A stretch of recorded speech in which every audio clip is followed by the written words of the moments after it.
I'm born in the Madras General Hospital, now called Chennai, the General Hospital Madras, to a Telugu speaking Brahmin family.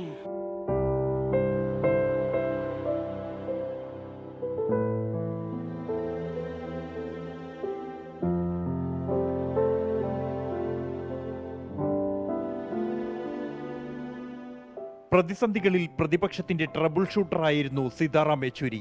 പാർലമെന്റിലും പുറത്തും 1996 ഐക്യമുന്നണി സർക്കാരിന്റെയും 2004 UPA സർക്കാരിന്റെയും രൂപീകരണത്തിൽ യെച്ചൂരിയുടെ പങ്ക് നിർണായകം.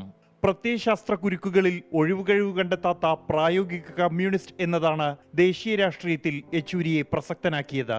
ഭിന്നതകൾ നിലനിൽക്കുമ്പോഴും യോജിപ്പിനുള്ള സാധ്യതകൾ യെച്ചൂരി കണ്ടെത്തി.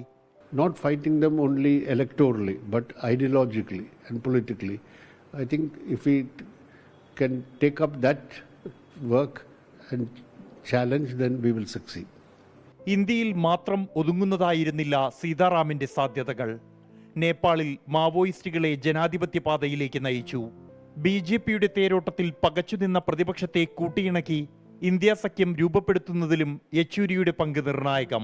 2024 സെപ്റ്റംബർ 12 ശേഷം പ്രതിപക്ഷ നിരയിലുണ്ടായ വിള്ളലുകൾ തന്നെ കാട്ടിത്തരും സീതാറാമിന്റെ അഭാവം.